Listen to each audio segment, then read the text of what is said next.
से शिलोंग, शिलोंग से सिलचर, हमारे नॉर्थ ईस्टर्न सेक्टर में एक बहुत बड़ा project high speed corridor highway का मेघालय और आसाम को जोड़ता हुआ वो अप्रूव हुआ है।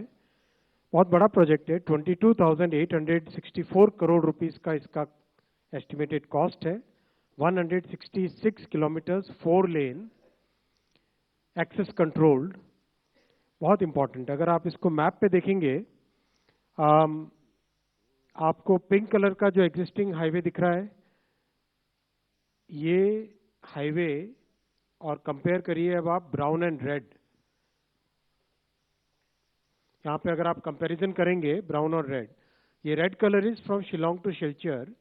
This will be the new highway which will basically provide a major connectivity to Tripura, Manipur and Mizoram, and this will become a major major corridor for Northeast. 22,864 crore rupees का ये प्रोजेक्ट है, बहुत बड़ा project है. This project will be constructed under hybrid annuity mode. There are 3 years of construction period and 15 years of operation period. Because of the northeast terrain, 19 major bridges, 153 minor bridges, 326 culverts, 22 underpasses, 26 vehicle overpasses, and 34 viaducts amounting to about 9 kilometers.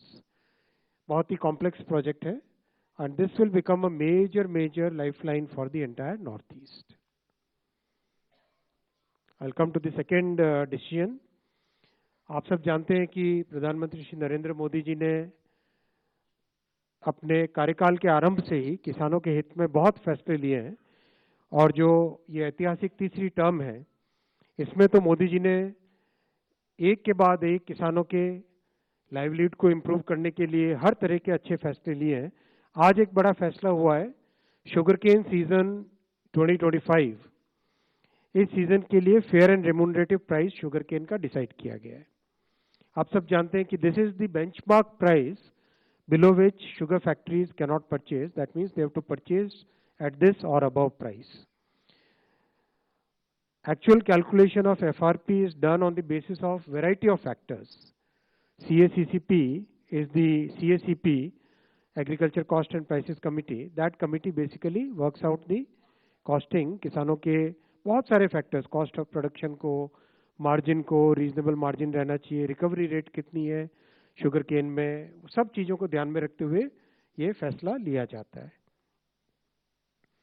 आज निर्णय लिया गया है कि fair and remunerative price sugarcane का रहेगा 355 rupees per quintal, और इसके ऊपर 0.1% पे एक एडजस्टमेंट है, और नीचे 0.1% होने पर एक रिकवरी, अगर 10.25% से कम होती है तो उसका एक एडजस्टमेंट है. बहुत ही साइंटिफिक फॉर्मूला है. बेसिक तौर पे अगर आप देखें कि जो कॉस्ट है, all India weighted average cost of production of sugarcane, वो है 173 रुपीज़ पर क्विंटल.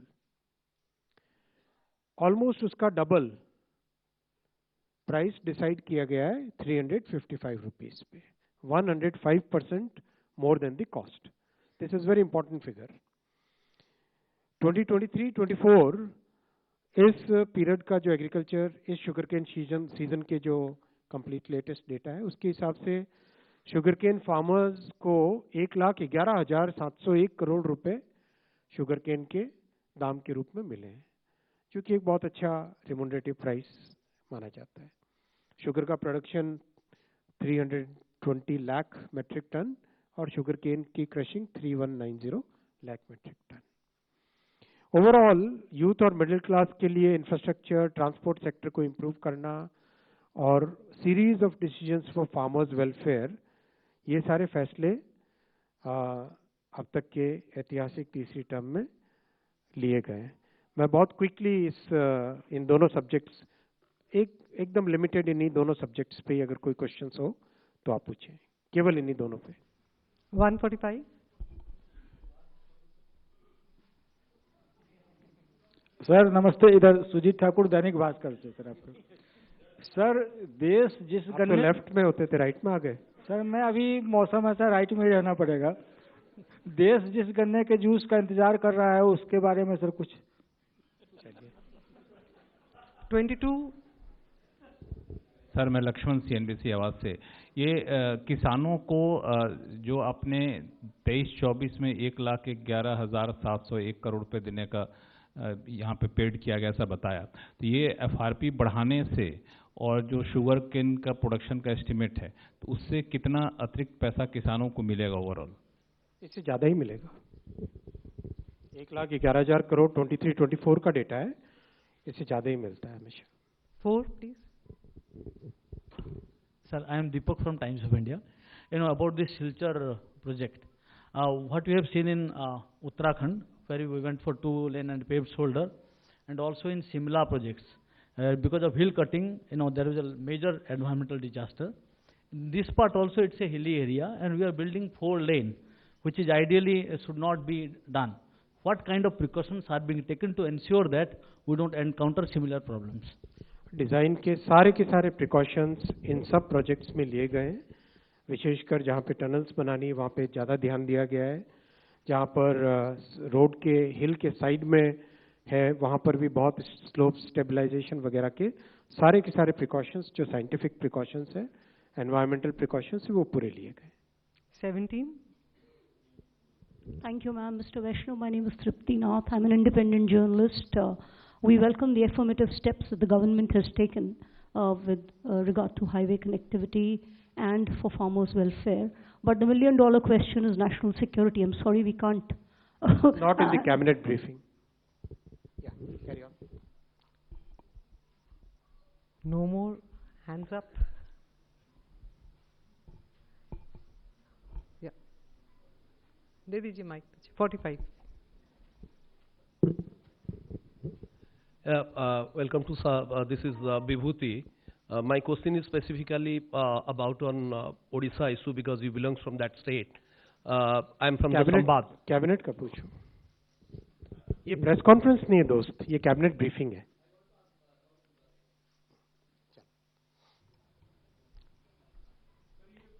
हाँ। कंप्लीट हुआ? No. 9 number please.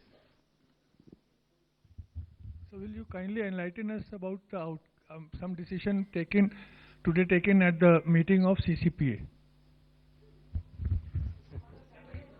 कंप्लीट हुए आपके इन दोनों पॉइंट्स पे questions? All right, thank you friends.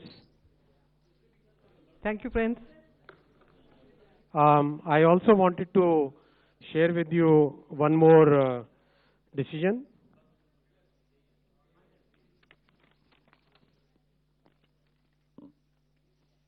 साथियों, आप सब जानते हैं कि कांग्रेस की सरकारों ने आज तक जाति जनगणना का विरोध किया है। आज़ादी की बाद की सभी जनगणनाओं में जातियों की जनगणना नहीं की गई। 1947 के बाद से अगर देखें, वर्ष 2010 में तत्कालीन प्रधानमंत्री दिवंगत डॉक्टर मनमोहन सिंह जी ने लोकसभा में आश्वासन दिया था कि जाति जनगणना पर कैबिनेट में विचार किया जाएगा। तत्पश्चात एक मंत्रिमंडल समूह का भी गठन किया गया था, ग्रुप ऑफ मिनिस्टर्स, जिसमें अधिकांश राजनीतिक दलों ने जाति आधारित जनगणना की संस्तुति की थी। इसके बावजूद कांग्रेस की सरकार ने जाति जनगणना के बजाय एक सर्वे कराना ही उचित समझा। उस सर्वे को सभी SECC के नाम से जानते हैं। इस सब के बावजूद कांग्रेस और इंडी गठबंधन के दलों ने जाति जनगणना के विषय को केवल अपने राजनीतिक लाभ के लिए उपयोग किया। जनगणना का विषय संविधान के अनुच्छेद 246 की केंद्रीय सूची की क्रम संख्या 69 पर अंकित है। यह केंद्र का विषय है। हालांकि कई राज्यों ने सर्वे के माध्यम से जातियों की जनगणना की है। जहां कुछ राज्यों ने यह काम सुचारू रूप से संपन्न किया है, वहीं कुछ अन्य राज्यों ने राजनीतिक दृष्टि से और गैर पारदर्शी ढंग से सर्वे किया है। इस प्रकार के सर्वे से समाज में भ्रांति फैली है। इन सभी स्थितियों को ध्यान में रखते हुए और यह सुनिश्चित करते हुए कि हमारा सामाजिक ताना बाना राजनीति के दबाव में न आए, जातियों की गणना एक सर्वे के स्थान पर मूल जनगणना में ही सम्मिलित होनी चाहिए।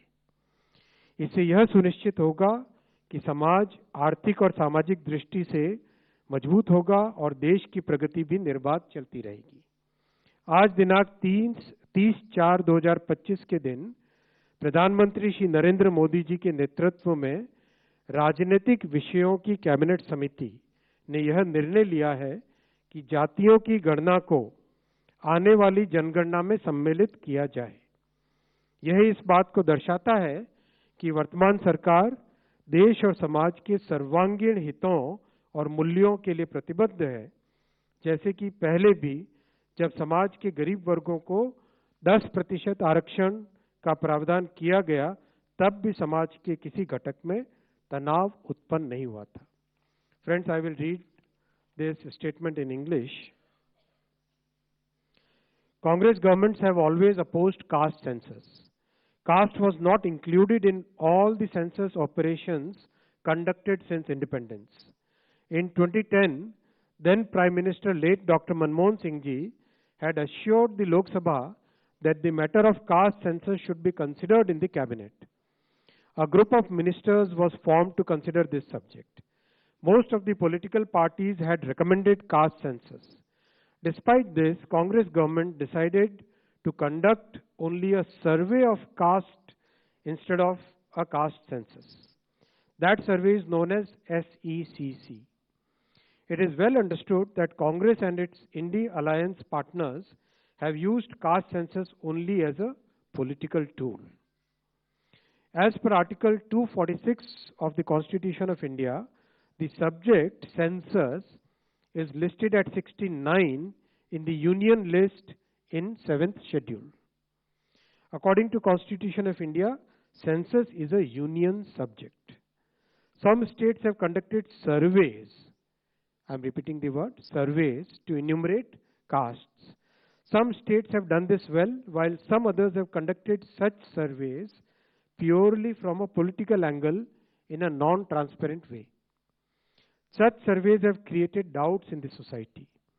Considering all these facts and to ensure that a social fabric is not disturbed by politics, caste enumeration should be transparently included. I am emphasizing the word transparently included in the census instead of surveys. This will strengthen the social and economic structure of our society while the nation continues to progress. Under the leadership of our Prime Minister Shri Narendra Modi ji, the Cabinet Committee of Political Affairs has decided today, that is 30th April 2025, that caste enumeration should be included in the forthcoming census. This demonstrates that a government is committed to the values and interests of a society and country. Like in the past, when a government had introduced 10% reservation for the economically weaker sections of the society without causing any stress in any section of the society. Thank you. Sir, can we take questions on this, sir? One second. Stu.